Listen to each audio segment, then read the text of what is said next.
I'm really talking about adapting today's experiences to meet the greatest amount of need as possible and our ability as designers and thinkers to really make this happen, especially from a research. So, just to think a little bit about accessibility, about universal design, really it's good design. And I never thought more about it than a few years ago when my dad did go into hospice and we were faced with just trying to get him from the bedroom to the bathroom. And until you hit some kind of situation like that, you never realize that a 2-inch curb on the edge of, a shower or something like that can affect the entire experience so much, or not having a hose attached to a shower head. It was just really amazing. And my creative director, Serena, was recently talking about redesigning her bathroom. And it's not something that we really want to think about. We're like, you know, we're not there yet. We don't really need to think about designing a space for when we get older. But you can also think about it as if you just broke a leg. If you've broken a leg, or even if you have a wrap on your ankle, it makes getting into the bathroom a lot harder. So we are situationally disabled, as well as thinking about the aging space, which I'll talk about in depth in a little bit. But to kind of bring you back to what universal design is, and I didn't make up any of these concepts. I'm really just here to bring the concepts back to what we're doing today and talk about the relevance of them. There's a lot of terms again that I'm introducing, but I really love the term universal design. It was based on Ron Mace, who originally coined the term back in the 60s, and Sethwin Goldsmith, I think was his name. He created the drop curb and wrote a book called Designing for the Disabled in 1963. And what was happening during that time is, in the 60s, there were a lot of war veterans that were coming back from Vietnam, and they were all in wheelchairs. And Berkeley was really a hub for that. And so people were trying to get around in their wheelchairs, and they realized that if they put it in as a city ordinance to put dropped curbs in the entire city, that these people could get around with ease. And little did they think or realize that, wow, this is great for bikers as well. And yeah, this is great if you're on a skateboard, or if you're a homeless person pushing a cart. All of a sudden life gets easier for a large amount of people, and it's not just people in wheelchairs. So the idea of universal design does come from the built environment or architecture, where you design for a specific instance, but you end up benefiting all. So it's a one to all solution. Now we realize we can't solve with just one product or one design everybody's problems. And so all these different terms started coming out, and this is all tied to accessibility and standards that were coming out, and really civil rights. A ton of civil rights movements were happening at this time to make sure that the world was accessible. So out of Japan, out of a lot of the non-English speaking countries, a term called barrier free came out. This was targeted really to people that were disabled and had other disabilities. And so we wanted to think, okay, maybe we need to think about this in a broader way. So this term design for all came out, and it's really synonymous with universal design. And they define it as the intervention into environments, products, and services, so that everyone, including future generations, can really access anything that they put out there. Design for all is all about human diversity and, again, social inclusion and equality. And it became a big deal in the 60s, of course, and it's becoming a bigger deal now. So as we move into this term inclusive design actually, believe it or not, came out in the 1950s, very at a similar time as barrier free. But inclusive design has kind of had a resurgence a lot because of Microsoft and Cat Holmes, who think about how they can actually apply this thinking. It's a philosophy, but we want to apply it and make sure that the products and services that we're creating now can meet as many needs as possible. And inclusive design is slightly different because the concept is one to one rather than one to many. And so you think about designing a solution for an extreme case, maybe someone that has a disability or maybe someone that is short. And you think of, okay, what can we do for that individual, and think about that extreme case. And then the solution can then apply to more people, regardless of age, gender, and ability. So Kat Holmes actually said, and I agree with this, that when she looked up the word inclusive, it was really close to exclusive, which it actually means to shut. And so exclude is to shut out, but inclusive is really to shut in. So I don't resonate with that term as much. So that's why I kind of like using the idea of universal design. But if you try and pick these all apart and look up the definitions, there's so many crossovers. It's just amazing. So when I think about inclusive design, one of the best examples is taking a look at your glasses. And, Warby Parker really did create the rage for making a one-on-one experience the best experience possible for that individual. And so with Warby Parker, it's a really great example of the starting point for inclusive design is thinking about designing a solution to fit one person and then extending it to fit many. In the past, I've used an example of 3D printing for casting, and my girls actually had one of the first casts that were available using 3D printing. And so it really showed us that you can quickly, using technology, create these one-off and very customized experiences. But we need to be able to then extend it to across a larger group of people.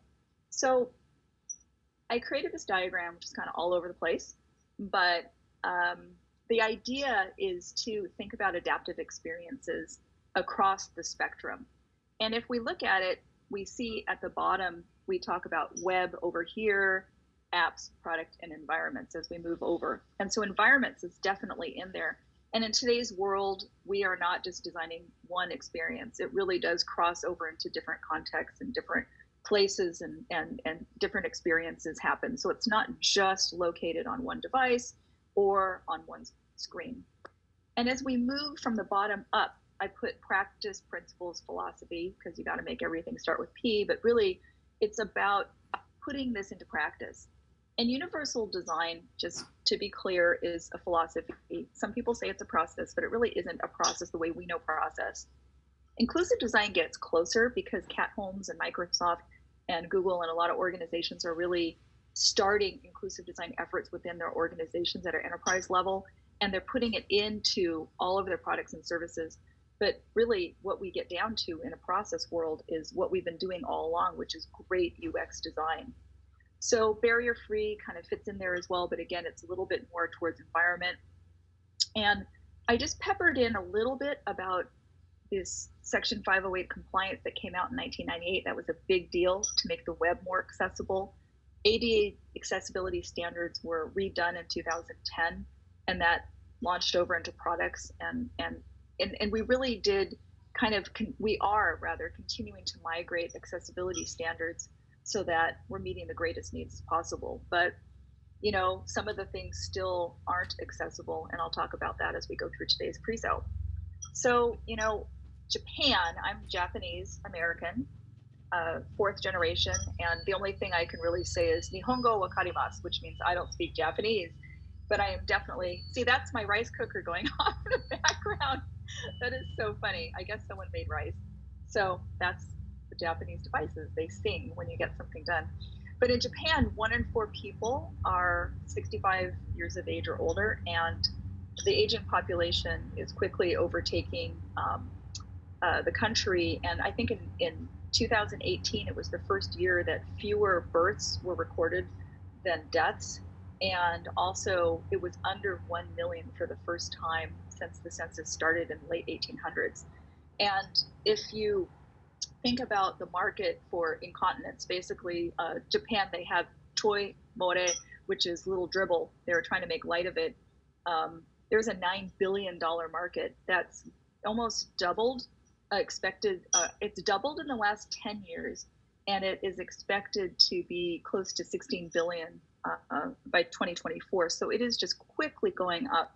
So we're hitting a situation which isn't new. There's organizations that have been planning for this because it's really based on the boomer generation and the birth rate that went way up after the war, where we're projected to nearly double to 52 million to 95 million by 2060. So if we look at the population and then we look at the percentage of age, by 2030, 1 out of 5 U.S. citizens are going to be over the age of 65. And by, I guess, 2034, we're actually going to hit a point where the older generation is going to outnumber the youths under 18. So it's kind of happening faster, and it's a reality where I'm excited in some ways because the work I do actually gets to affect my generation, and I'm what's called a sandwich mom, and I call myself a sandwich mom in a sushi world, where I'm living in a household with my 81-year-old mom. My dad passed away, and so then I also have our 2 girls here, and they're 10 and 12, and so I'm one of those lucky moms, working moms, that get to kind of sit between the 2 generations and see, how the work that I do may affect this generation and generations to come. Indy and I sat together actually at a conference in 2016 when I was really, really focused on this, and I still continue to be focused on this. And we actually got a little bit teary thinking how important this work is and why it's important. And it's our generation, it's the next generation, and it's what we're facing on a regular basis. Her parents are aging as well. And we want to create experiences that can keep people in their homes longer. They call it aging in place. So with universal design, I'm highlighting just a few, and because of today's time, I'm not going to get into every single one, but really what we're talking about, even though universal design came out of the built environment, we're talking about good design. And so we want to make sure that it's equitable for all. We want to make sure that it's flexible, that it's simple, and that it's intuitive. We want the information to be understood easily. Tolerance for error is a big one that I want to highlight because we right now are designing for error, especially in voice, and I'll show you some examples of that. Low physical effort. It can apply in many different situations, especially getting in and out of a car. If you're doing a car interface, we're working in some car interfaces now, so it's pretty interesting. And then that size and space is appropriate for the approach and the use. So these are the 7 principles. And again, if you look up the stuff online or Wikipedia, inclusive design has its own set of principles, and then they have descriptors and they have goals, and every organization seems to have a list of what they're actually trying to do. But I like sticking with this because it can really apply across the board to the experiences that we're creating today. So if we think about how these kind of move into our daily lives, again, I think I mentioned that it's not just for one audience that's aging. And, it's funny, I was part of a conference a few years ago, and the speaker, who's really an expert in the aging in place space, said, everyone thinks that old is 15 years older than they are. And that's totally true. Even with my mom, until she gets into her 90s, she won't be old. So we all think that it's in the future. We don't really want to deal with it now. But situational moments when we are unable to do something. I mean, think about when you had a baby and you had one hand. I remember our daughter was born in 2007, so that was right when the iPhone came out. And I was so happy to be able to text with one hand and hold the baby with another. So you're situationally disabled. If you're driving and you're not supposed to drive and text, of course, we are a distracted driving environment. Bartender, there's so much noise, you can't hear. So that's why closed captioning is so great. There's just so many different situations. My mom had cataract surgery a few months ago. And, for that time frame, she had bandages on her eyes. So it is all of us. I think there's a quote that says something like 85% of us are situationally disabled at any point in time.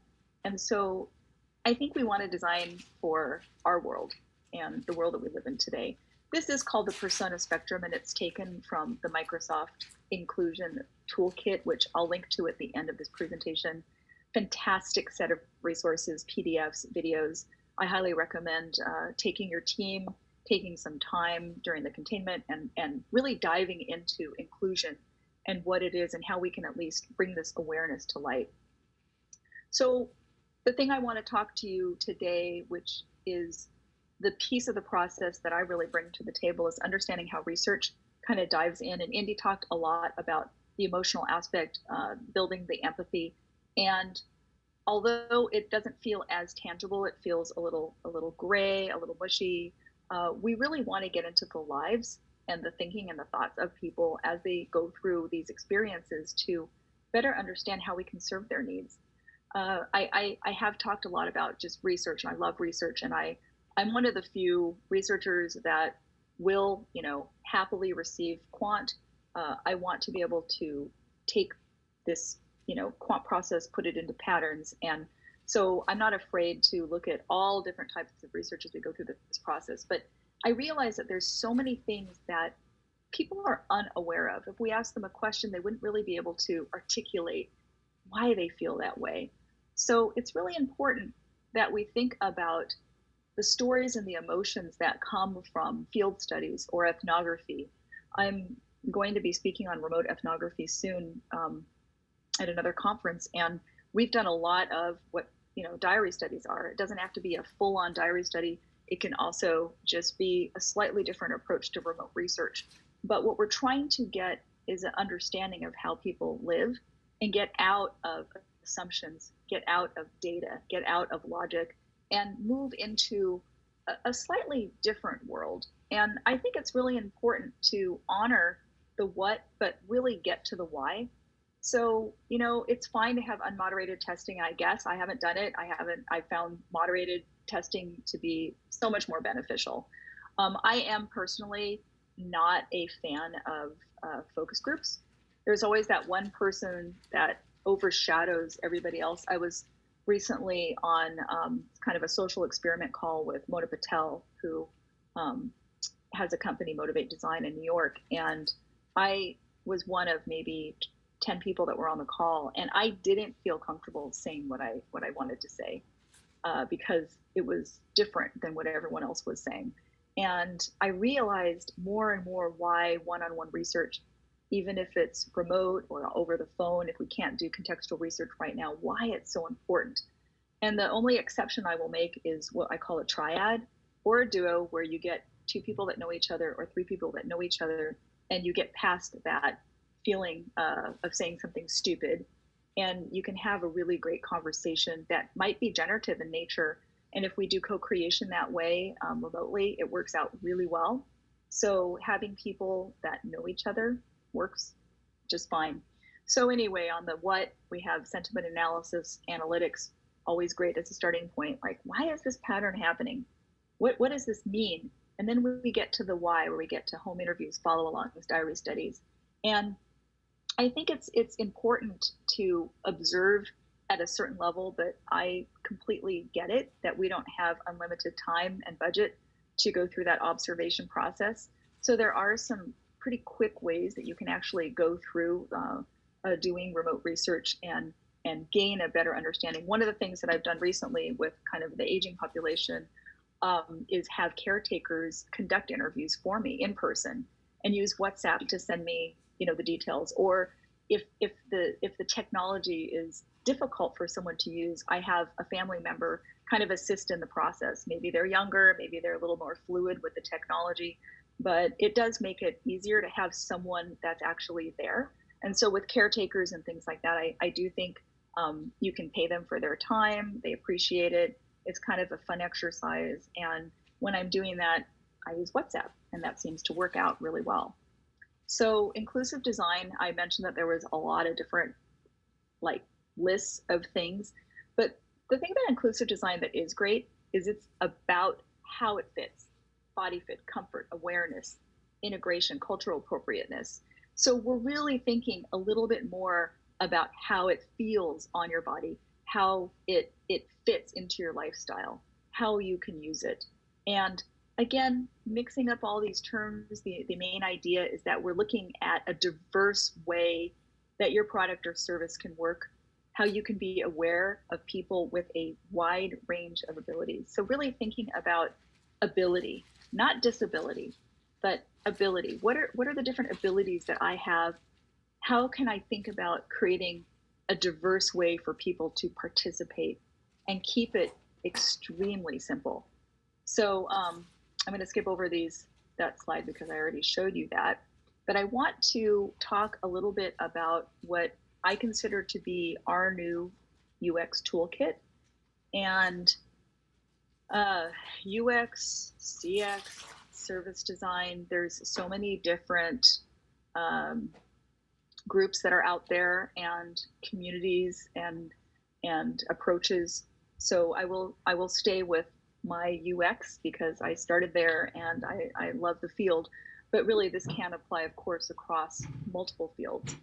But voice interfaces, touch screens, touch interfaces, kiosks.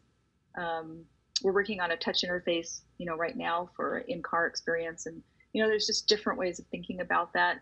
We haven't really gotten into sensory smells as much. I actually worked on like a smellometer back in 2001, where it was I should have had a picture, but basically it sat kind of looking like a pyramid next to your desk, and it emitted smells that went along with the game that you were playing. So a lot of gun smoke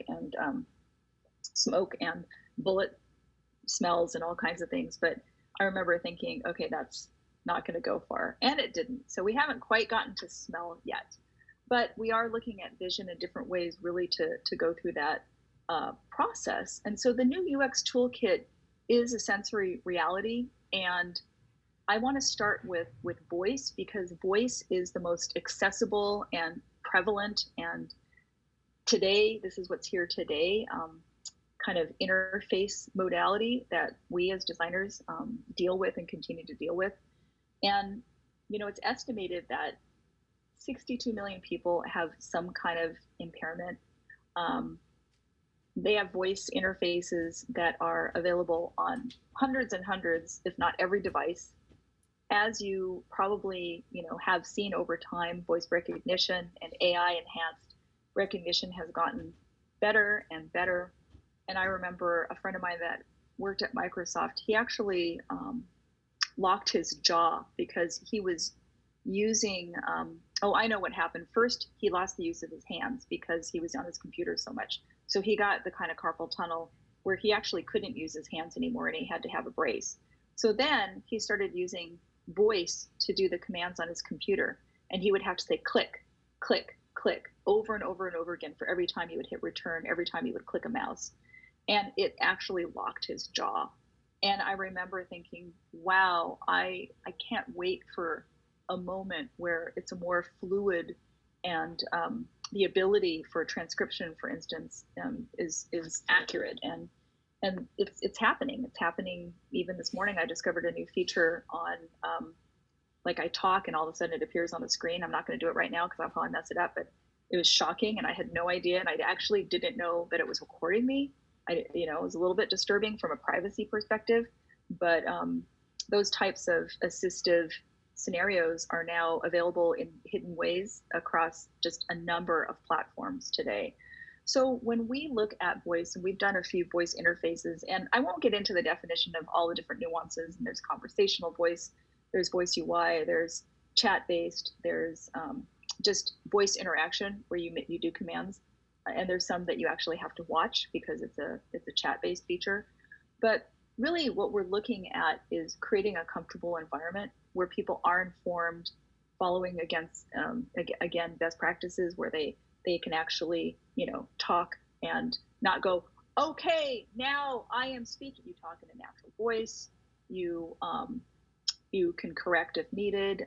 Error correction and tolerance for error is huge.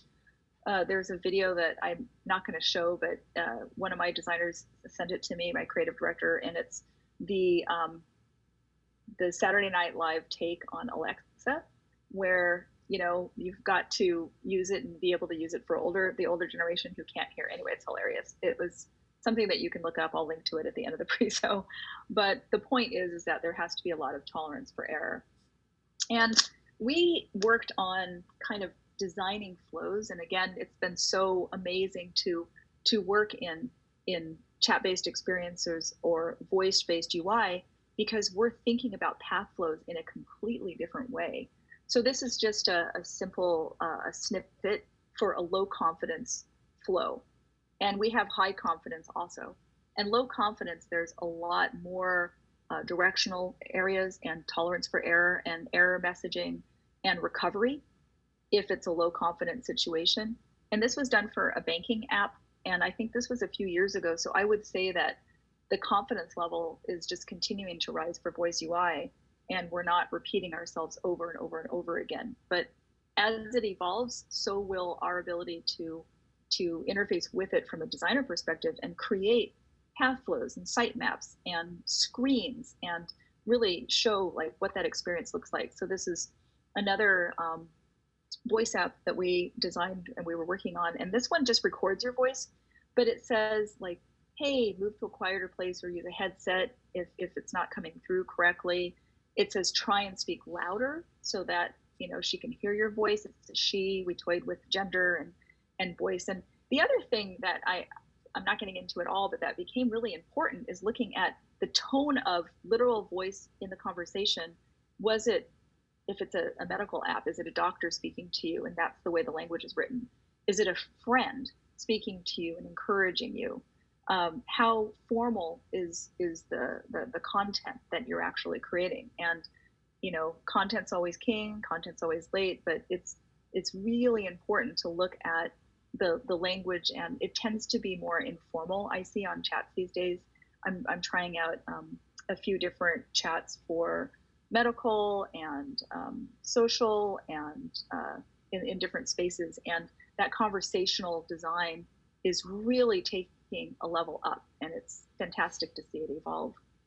So thinking about voice is the easiest way that I can sort of introduce you to the hands-on aspect of inclusive design, in that we need to continue to think about different ways, different modalities, different scenarios and situations that we're actually going to be in when voice is appropriate. I don't want to think of it like Flash or something else where all of a sudden everyone was like, oh my gosh, let's use that and get it into our product. I mean, really, it should only be done if it's appropriate. And we want to make sure that the design that we create is simple, easy to use, intuitive, all those things. And so it's just another area to get into. And it's been fun for our team to sort of dive in here and there as we start to integrate these into our process.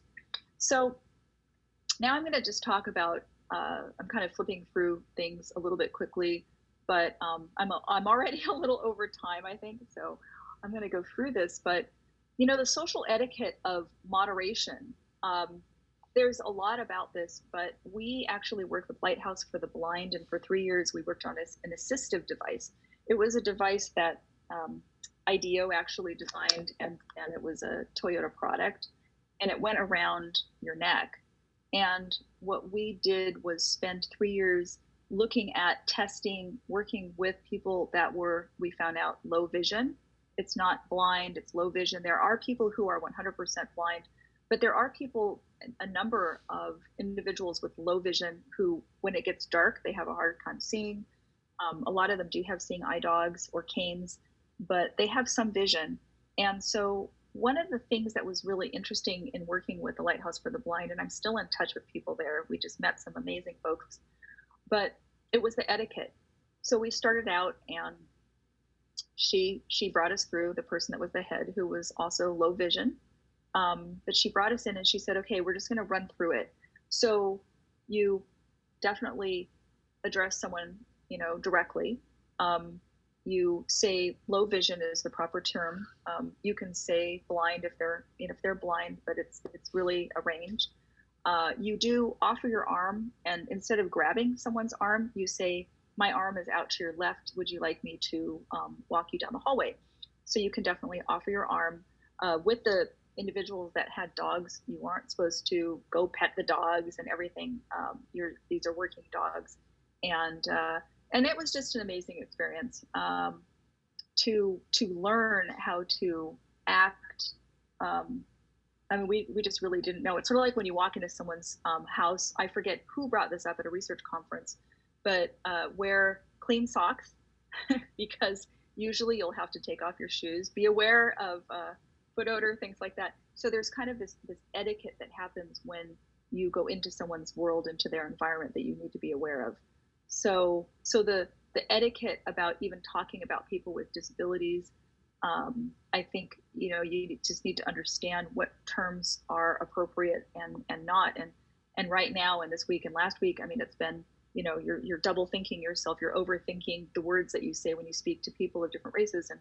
And in today's world, you don't want to offend anyone. And so it's really important that you kind of immerse yourself in the social etiquette of research and talking to people that might be abled in a different way. So this is Colin, and I'm going to see if I can play this, and I don't know if it's going to work over Zoom. This is just a snippet, and his story was amazing. He was actually had a genetic disease in his family, and so when he was 16, he did lose 100% of his vision. And he talked to us about his journey, and it was amazing to hear about his journey, his going to the School of the Blind, his getting his dog, and the freedom that he felt when he had his dog. And I'll admit that I went there to find out what he thought about self-driving car. So I wanted to find out how he felt about being able to get around once self-driving cars are out. And I prompted about 20 different ways to get him to talk about it. And he never went there because he loved his dog. He loved having his dog. His dog was the kind of the way that he interacted with people. It made him feel more comfortable because he knew that the dog made other people more comfortable. It was just on and on and on. I could never get him to say anything about self-driving cars as much as I tried. So I'm just going to play you a clip.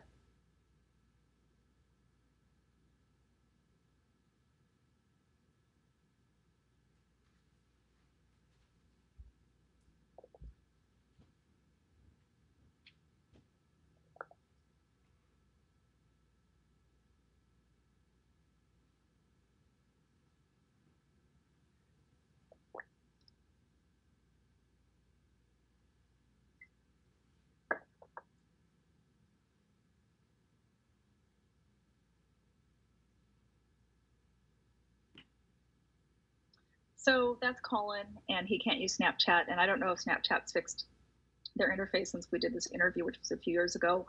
But it was so amazing because you would think, oh, Snapchat's a visual interface. You take pictures and you send it. Yet Colin was using it to keep in touch with all his friends. He couldn't use it. Another example that he showed us was Medium, and how Medium wasn't accessible because you can read down to a certain point, but then you can't click, and that click is not available on the screen reader. And it just goes on and on and on, where you have these aha moments that make you think differently about the work that you're doing.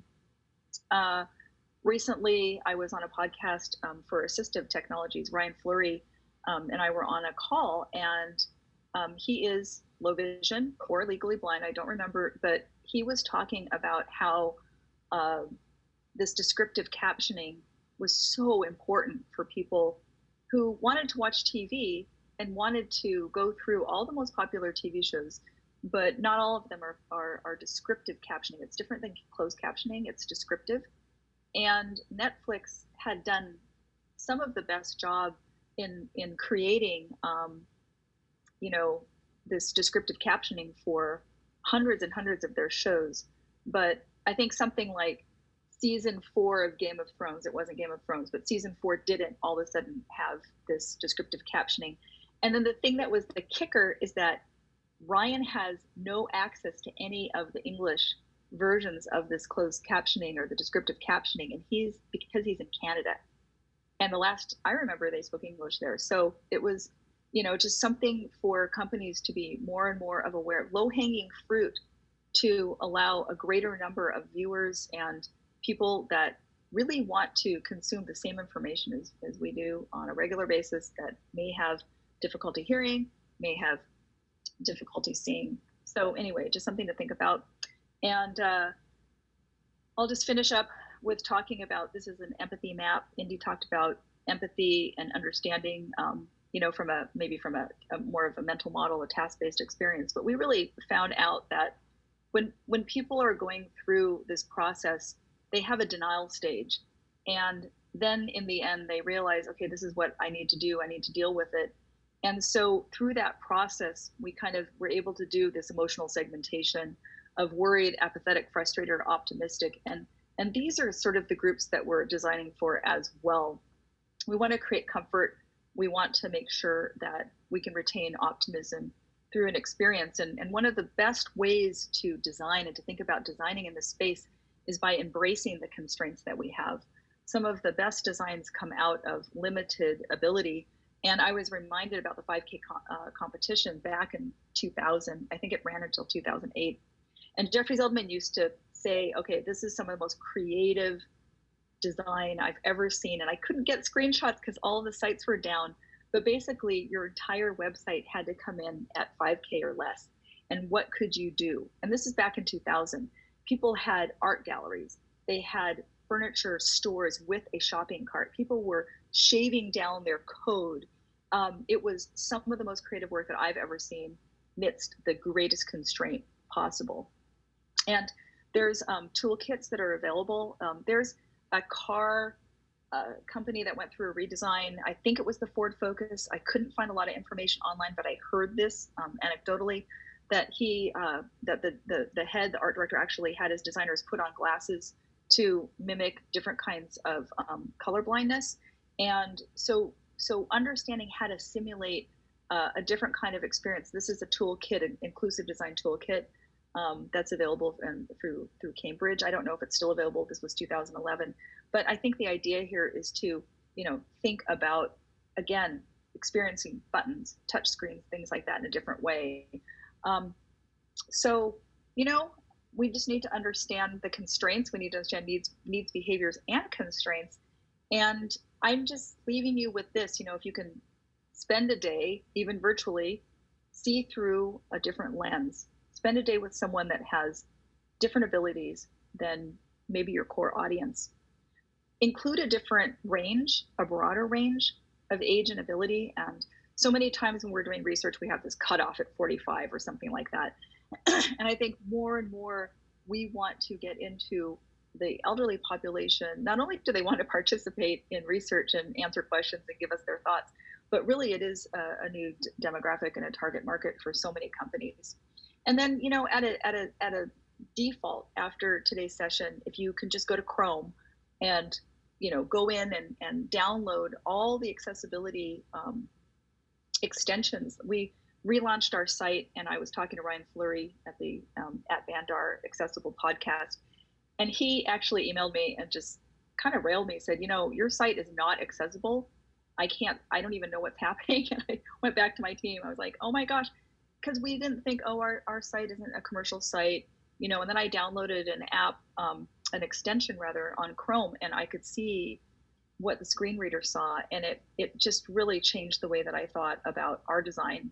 And we're no longer designing just for ourselves. So, thinking about adaptive UX, sensory design, using AI, multimodal experiences, this new world that is now, it's happening now. We are the designers that are going to be designing the future. So everyone needs to get on board. And my daughter was asking me, what does UX stand for? And she said, does it stand for universal experience? And I was like, you know what? It should. UX should stand for universal experience. So I will leave you with that. And Mark, I don't know how you switched back to being able to talk to me or feed me questions, but I'm happy to answer questions. I had some drone stuff because this week, Inclusive Workforces actually came out with a new set of standards because robots are threatening to take over our world. So there's a few more slides, but I think I'll stop and answer some questions.